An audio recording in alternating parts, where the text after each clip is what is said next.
que eu estava sempre sendo servido por empregados nos clubes. E eu questionava por que essas pessoas são empregadas, por que tem tanto empregado, por que tem essa pobreza. Mas isso era uma questão incômoda para a minha classe. Então, eu ficava calado e achava que eu tinha alguma coisa errada, porque ninguém questionava. Mas eu fui crescendo. Quando chegou nos 15 anos, eu estava procurando o que fazer, a família já estava me cobrando o que fazer. Eu tinha acabado de pedir demissão do Banco do Brasil, entrei para o Banco do Brasil, pedi demissão 10 meses depois, porque me diziam que meu futuro estava ali. E eu olhava para os mais velhos e falava, eu não quero esse futuro para mim. Então eu pedi demissão, começou a cobrança. E agora, o que você vai fazer? Desperdiçou uma oportunidade de ouro, podia estar lá de vida inteira. Para mim era um terror ficar lá a vida inteira. E eu fiquei procurando o que fazer, entrei para o Exército. Eu estava procurando me enquadrar. Fiz um concurso para preparatória de cadetes para seguir carreira militar. Entrei, olhei, não gostei do que eu vi e saí. E aí me puseram num cursinho barato. Fazer vestibular. Aí que eu comecei a ver o pessoal que tinha saído do ensino, tinha vindo do ensino público, e eu comecei a perceber que eles eram sacaneados, eles não sabiam nada. Nada. Eu estudei em escolas que estudavam com profundidade. E acabei entrando na faculdade, inclusive por conta da família, porque eu não via nenhum curso para fazer. Eu fui por eliminação. Peguei todos os currículos e fui eliminando. Não quero mais ver física, não quero mais ver biologia, não quero mais ver química, não quero mais ver matemática. E aí sobrou 2 cursos, arte e direito. A arte para minha família era um terror, não era sério. Aí eu entrei para direito. Na verdade eu entrei no meio acadêmico, eu não queria ser advogado. No meio acadêmico eu via as discussões sobre a sociedade e tal. Com 3 meses eu percebi que era tudo teoria, que daqui a pouco aqueles caras iam ser os doutores e iam estar enquadrados. E ali eu já estava com a intuição forte de que aquela vida não tinha sentido para mim. Só que eu não queria maltratar a família de novo. Quando eu saí do Exército foi uma comoção danada. Depois de um sonho onde eu ia morrer e acordei decepcionado por não ter morrido, pelo menos ia ter alguma coisa nova. E aí, depois disso, eu percebi que eu estava preferindo morrer do que ter aquela vida, que não me parecia fazer nenhum sentido. Enquanto os mais velhos diziam que sim, tinha sentido, é porque eu era novo, que eu não fosse impulsivo, que eu continuasse, terminasse, seguisse. E eu olhava para aquilo e sentia que não era. Mas os mais velhos que eu amava estavam dizendo que sim, que era por ali, que eu era inexperiente, que eu não sabia. Aí eu encontrei um velhinho no saguão, eu conto sempre essa história. Encontrei um velhinho no saguão do meu prédio, que era milionário, morava na mansão. Ele vinha para o saguão do meu prédio com enfermeira, porque ele era viúvo, solitário, morava sozinho naquela mansão enorme. Vinha para o saguão do meu prédio, porque ali ele via gente, conversava, as pessoas conheciam ele, que ele era conhecido, saiu no jornal e tudo mais. Como milionário, um empresário bem sucedido de importação e exportação lá no Espírito Santo. E ele me falou que, sem eu pedir nem nada, rapaz, no dia que eu passei ali saindo e ele estava sozinho, ele falou, menino, senta aqui. E começou a falar o que eu precisava ouvir. Eu fiz tudo o que disseram para eu fazer. E eu estava ouvindo o que eu devia fazer. E a sensação que eu tenho é que mentiram para mim lá no começo da minha vida. E eu corri atrás dessa mentira a vida inteira. Ele estava relatando, com a vivência dele, o que eu estava intuindo. As pessoas me veem como um milionário, bem-sucedido, um empresário de sucesso, vitorioso, e eu por dentro me sinto um fracassado.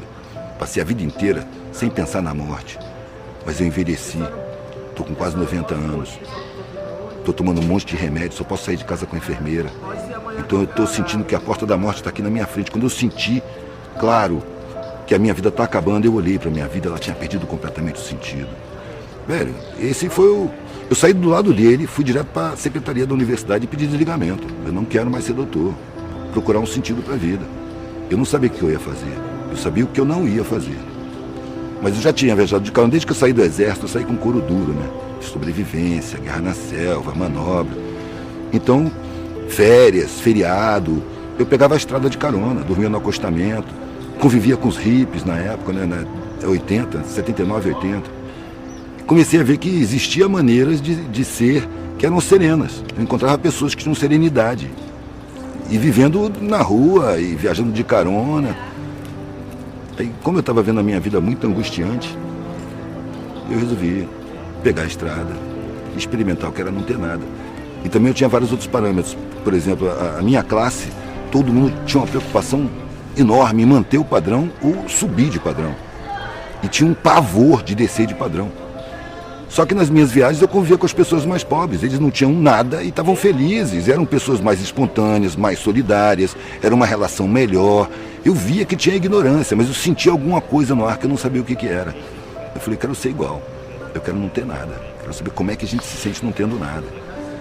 Quando eu falei isso com a família não admitiu. Isso é uma vergonha, uma degeneração. Me acusaram de um monte de coisa. Eu só queria fazer a experiência de não ter nada. Só que meu pai e minha mãe, eu nunca vi eles discutirem. Meu pai e minha mãe, eu sempre tratei eles de eles. Não tinha diferença. Eles estavam sempre de acordo. Sempre. Nunca vi nem discordar, quanto mais discutir. Então eles colocaram para mim, você não pode fazer isso. E eu disse, eu não estou pedindo. Eu estou avisando. Se você fizer isso, você não é mais da família. Eu tomei um baque, né? Porque essa frase não veio sozinha. Se você adoecer, vai para a saúde pública. Se você for preso, não me procure para nada. Não tem mais nada aqui para você. Se você pegar a sua mochila e sair dessa porta, você esquece que teve família. E veio bem claro na minha cabeça. Eu demorei um tempão para tomar essa decisão. Agora eu tenho a obrigação moral de assumir as consequências. E foi isso que eu falei com meu pai. Eu não esperava ter essa consequência, um rompimento tão completo. Mas se isso acontecer, eu tenho que assumir. Eu acho que ele contava com a minha covardia. Mas eu estava apavorado com a vida sem sentido. O nego falava, você foi muito corajoso. Não, eu estava com medo. Medo de chegar na idade daquele coroa daquele jeito ali. Inclusive foi isso que eu pensei na hora. Antes, não falei para ele, mas eu pensei comigo, isso não vai acontecer comigo. Eu morro antes, mas não chego na idade desse cara dessa maneira. Vou procurar um sentido para a vida. Ou eu vou achar um sentido, ou eu vou morrer procurando. A gente tem graus de liberdade. Mas eu acho que liberdade, no sentido pleno da palavra, é você existir sem necessidade nenhuma. Enquanto você tiver alguma necessidade, você está preso a dessa necessidade. Então não existe a liberdade para nós. Existem algumas liberdades, porque a sociedade é feita para acorrentar a gente. Em padrões falsos, valores falsos, realidades falsas, muito medo, muita ameaça. Eu fui movido pelo medo. Medo de chegar no fim da vida, olhar para trás e ver uma vida sem sentido. Eu, como sou artista plástico, eu comparo a vida com um quadro. Desde que você nasce, você pincela o quadro. E vai pincelando enquanto você está vivo. Você só assina o quadro na hora que você morre.